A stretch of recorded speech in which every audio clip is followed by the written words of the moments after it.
Hi friends, lining blouse stitching வந்து எப்படி பண்ணுறது அப்படின்றது பார்க்கலாம். நான் வந்து இப்போ ஃபஸ்ட்டு வந்து ஸ்லீவ்க்கில் வந்து அந்த கைக்கிட்ட நமக்கு ஜாயிண்ட் இருக்கும்ல, அதெல்லாம் வந்து லைனிங் கிளாத்தில் போட்டு வச்சுட்டேன். இப்போ மெயின் கிளாத்தோட நல்ல பக்கம் மேலே வச்சு லைனிங்கை வச்சு கீழே மட்டும் 1/2 இன்ச் அளவுக்கு தையல் போட்டுட்டேன்.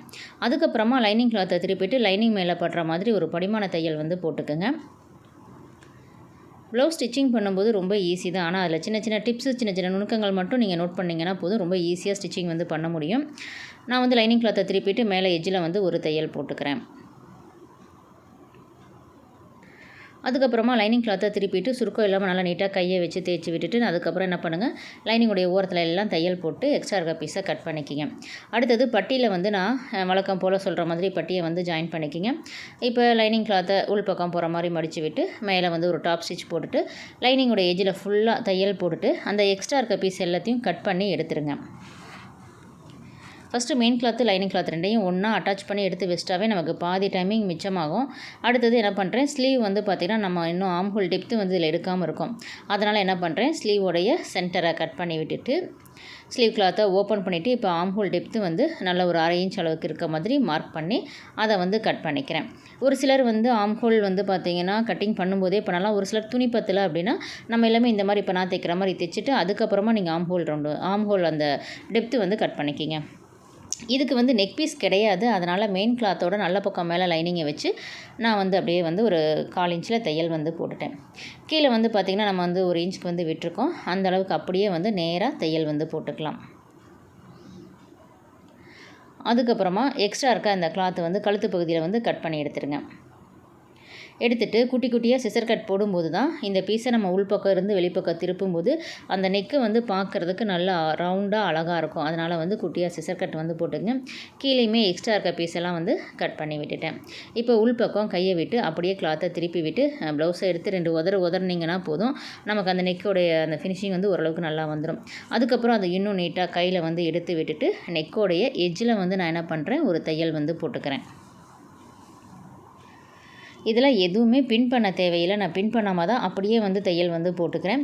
கீழே வந்து பார்த்திங்கன்னா அதே மாதிரி சேம் ஒரு தையல் வந்து போட்டுக்கலாம். 2 தையலும் போடலாம். நம்மளுடைய விருப்பத்துக்கு ஏற்ற மாதிரி கீழே 2 தையல் வந்து போட்டுக்கலாம். நான் மறுபடியும் ஒரு 1/2 இன்ச் கேப் விட்டு இன்னொரு தையல் வந்து போட்டுக்கிறேன். அடுத்தது கிளாத்தை திருப்பிட்டு இப்போ லைனிங்குடைய எஜ்ஜில் ஃபுல்லாக தையல் வந்து போட்டுக்குங்க. போட்டுட்டு எக்ஸ்ட்ரா இருக்க அந்த மெயின் கிளாத்தை மட்டும் கட் பண்ணி எடுத்துருங்க.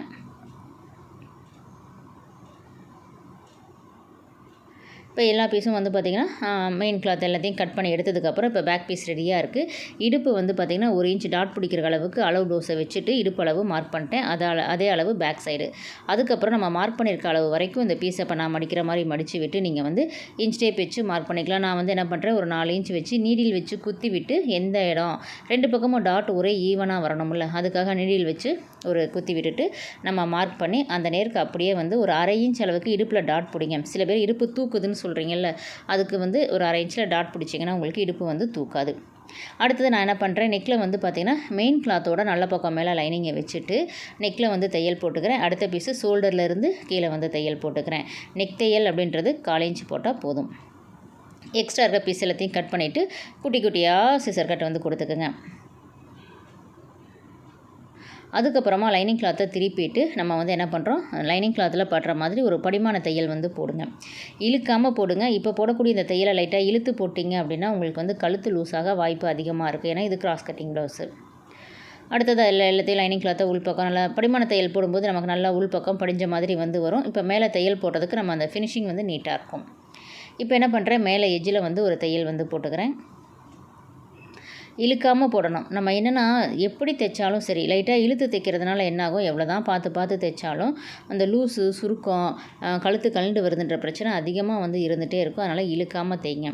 மெயினாக வந்து பின் பண்ணி நிறைய பேர் தைப்பீங்க. எல்லா இதுக்கும் பின் பண்ணிகிட்ருக்காதீங்க. பின் பண்ணாமலும் தைக்க கற்றுக்கணும். அப்போ தான் எந்த ப்ளவுஸாக இருந்தாலும் நம்மளால் பின் பண்ணாமல் தைக்க முடியும். இப்போ எக்ஸ்ட்ரா சுற்றி எல்லாம் தையலை போட்டுட்டு என்ன பண்ணலாம், அந்த எக்ஸ்ட்ரா இருக்க பீஸ் எல்லாத்தையும் வந்து கட் பண்ணி எடுத்துருங்க.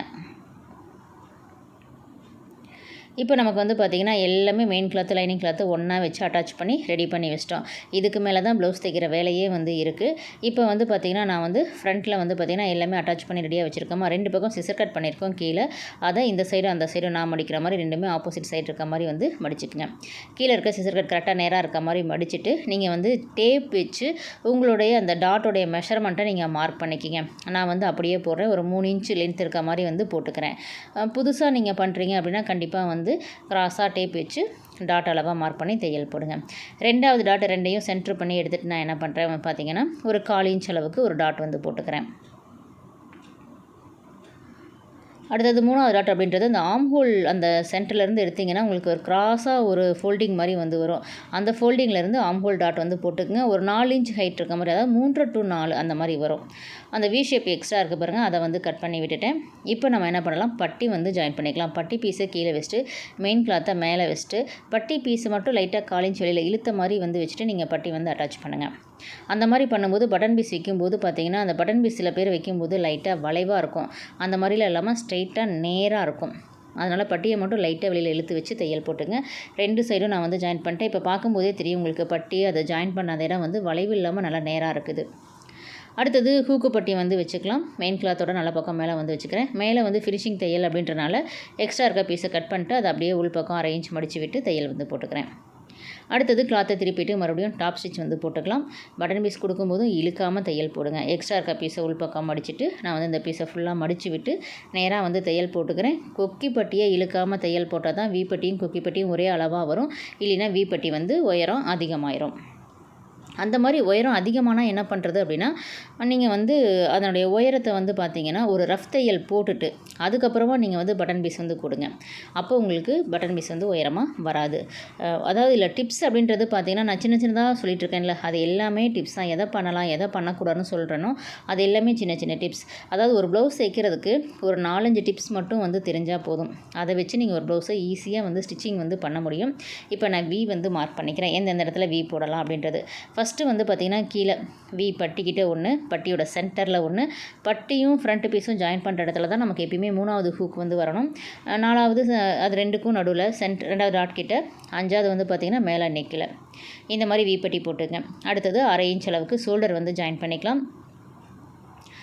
சில பேர் ஷோல்டரில் 1/2 இன்ச் விட்டுட்டு 1/4 இன்ச் ஜாயின் பண்ணுவீங்க. அந்த மாதிரி பண்ணும்போது சைடு ஜாயின் பண்ணும்போது பிரச்சனை வரும். அதை நோட் பண்ணிக்கிங்க. இப்போ ஆம் ஹோல் வந்து பார்த்திங்கன்னா நான் மேலே ஷோல்டர்லேருந்து செக் பண்ணி ஆம் ஹோலில் இருந்து தையல் வந்து போட்டுக்கிறேன். ஒரு சிலர் ஷோல்டரில் சென்டரை வச்சு இந்த சைடு பாதி அந்த சைடு பாதி தையல் போடுவீங்க. அதுவும் போடலாம், தப்பு கிடையாது. அதே மாதிரி போட்டுக்குங்க. இப்போ ஸ்லீவ் வந்து நான் ஒரு பக்கம் அட்டாச் பண்ணிட்டேன். அதே சேம் அடுத்த பக்கமும் வந்து அட்டாச் பண்ணிக்கலாம்.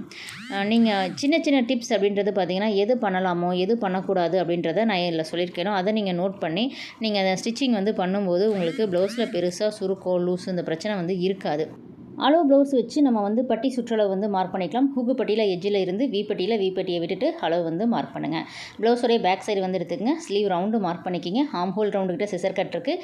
கீழே இடுப்பளவு ஆல்ரெடி நம்ம மார்க் பண்ணி வச்சுட்டோம். அதை 2யும் நேர் பண்ணிக்கிங்க. சைடு ஜாயின் பண்ணும்போது உங்களுக்கு ப்ளஸ் மாதிரி கரெக்டாக வரணும் அப்படின்னா நம்ம ஸ்டார்டிங்கில் இருந்து அப் அண்ட் டவுன் இல்லாமல் தைச்சிட்டு வந்தோம்னா நமக்கு வந்து பார்த்திங்கன்னா ப்ளஸ் மாதிரி கரெக்டாக இருக்கும்.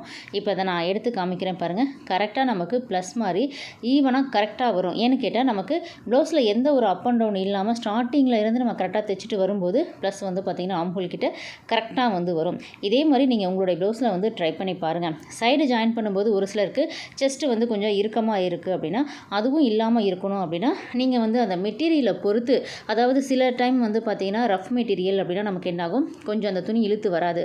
அப்போ நமக்கு செஸ்ட்டு கொஞ்சம் டைட் ஆகும். அப்போ என்ன பண்ணலாம், நம்ம சைடு ஜாயின் பண்ணும்போது ஒரு 1/4 இன்ச் லூஸ் விட்டு நீங்கள் சைடு வந்து ஜாயின் பண்ணிக்கலாம். இப்போ அடுத்த சைடும் சேம் நான் அதே மாதிரி வந்து மார்க் பண்ணிக்கிறேன். இப்போ கீழே இடுப்பில் இருந்து நேராக வந்து தையல் போட்டுக்கிறேன். எக்ஸ்ட்ரா 3 தையல் வந்து போட்டுக்குங்க. இதே மாதிரி நீங்கள் லைனிங் ப்ளவுஸ் வந்து தைச்சு பாருங்கள், சூப்பராக இருக்கும். இந்த வீடியோ பிடிச்சிருந்தா சப்ஸ்கிரைப் பண்ணுங்கள். நன்றி.